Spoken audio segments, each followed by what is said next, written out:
नमस्कार दोस्तों, स्वागत है आप सबका मेरे YouTube चैनल सिंगिंग डैडी पर। और मैं रॉबिन शर्मा आज आपसे बात करने जा रहा हूं कि जो हमारे साथ फ्रॉड्स होते हैं ये आखिर होते कैसे हैं। जी हाँ दोस्तों, मेरा कहने का ये मतलब है कि जब कभी हमें ऐसा कोई फ्रॉड कॉल आता है तो आपने कभी नोटिस किया हो अगर, तो वो पहले से ही हमें फ़ोन करके बता देता है कि सर आपका ATM नंबर ये 1 2 3 5 6 कुछ जो भी हमारा कुछ ATM नंबर होता है उसके पास ऑलरेडी वो नंबर होता है, उसकी ये एक्सपायरी डेट भी उसके पास होती है, सब कुछ उसके पास सारी डिटेल होती हैं। वो सिर्फ क्या करना चाहता है, वो सिर्फ हमसे 3 डिजिट का हमारा CVV नंबर मांगता है जो हमारे ATM के बैक साइड पे लिखा होता है। तो ये कैसे होता है, उसको कैसे पहले से ही सारी डिटेल पता होती है दोस्तों, जिसके कारण हम किसी भी बड़े से बड़े फ्रॉड में फंस जाते हैं। तो मैं आपको बता दूं दोस्तों कि जैसे हम किसी भी बैंक में अगर अकाउंट अपना खुलवाते हैं, मैं एग्जांपल के लिए आपको नाम लेता हूं कि अगर हम मान लीजिए मेरा बैंक अकाउंट PNB में है या SBI में है, तो जब भी हम अकाउंट नंबर खुलवाते हैं तो उसमें क्या होता है कि बैंक हमें ATM खुद से नहीं बनाता है। बैंक क्या करता है, ये ATM बनते हैं, ये सब आउटसोर्सिंग होती है, यानी कि बैंक हायर करता है किसी फर्म को जो हमें ATM बैंक को यानी कि ATM बना कर देती है।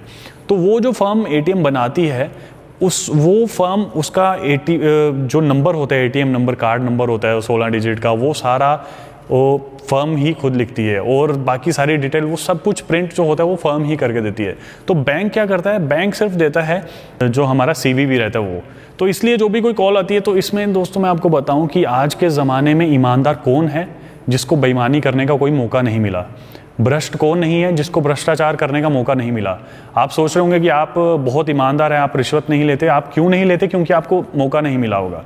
और अगर मौका मिल गया है तो आप हर एक बंदे की एक कीमत है कि मान लो कि मैं अगर कह रहा हूँ कि मैं रिश्वत नहीं लेता, मान लो कि मुझे कोई 1 लाख रिश्वत दे रहा है, ना लूँ मैं, बट क्या पता कोई अगर 100 करोड़ दे तो मैं भी पिघल जाऊँ, मैं भी ले लूँ।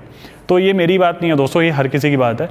तो उसी तरह से जब हम उस फर्म ने हमें बैंक को 200 ATM बना कर दे दिया, उस 200 में से कुछ डिटेल सारी वो फर्म के पास रहती हैं, तो कोई ना कोई एक आध बंदा उस फर्म का कहीं ना कहीं मिला रहता है। तो वो डिटेल्स किसी 1-2 कार्ड की भी अगर डिटेल उसने किसी का शेयर कर दी, इसका मतलब कि बाकी कार्ड्स की डिटेल उसके आगे पीछे ही रहेगी, बाकी कार्ड की डिटेल वहाँ से मिल जाएगी। उसके बाद बैंक में जब हम जाते हैं दोस्तों, तो बैंक से जो CVV लगता है, ये ध्यान से सुनेंगे दोस्तों, जो बैंक में CVV लगा दिया, मान लीजिए मेरे कार्ड का अगर CVV है 678, तो अगर बैंक ने CVV 678 लगाया है और 200 कार्ड का बैंक ने बनाया है, तो उसमें क्या होगा, अगर मैं भी बैंक का एक एम्प्लॉय भी मिला है उनके साथ, सारी काम एक साथ होता है दोस्तों। एक बंदा फर्म का मिला हुआ था, एक बंदा बैंक का मिला हुआ था। अब बैंक वाला समझ लो कि उस 200 में से मुझे एक का नंबर पता है कि 698 था उसका। तो अब क्या होगा दोस्तों कि वो बैंक वाले जो है अब उसके आसपास वाले 20, 50, 200 नंबर ट्राई करके देखेंगे, कार्ड नंबर डाल के ट्राई करेंगे, कार्ड नंबर डालेंगे, ट्राई करते रहेंगे। वो करते करते कोई ना कोई 1-2 जो नंबर मिल जाते हैं उनको कॉल आता है दोस्तों, और वो दोस्त हमारे बहुत ही आसानी से फिर इनके धोखे में फंस जाते हैं और अपना मेहनत से कमाया हुआ पैसा गवा बैठते हैं। तो इसलिए दोस्तों ये फ्रॉड का मेन रीज़न जो है वो आपको मैंने बता दिया कैसे होता है। तो कभी भी आपको अगर कोई कॉल करके आपकी कार्ड डिटेल एक बार कंफर्म कर दे या एक्सपायरी एक्सपायरी सब कुछ बता दे, फिर भी उस पर विश्वास करके कभी भी CVV नंबर अपना ना बताएं और ना ही उस पर विश्वास करके कोई और डिटेल अपनी शेयर करें। जय हिंद, जय भारत।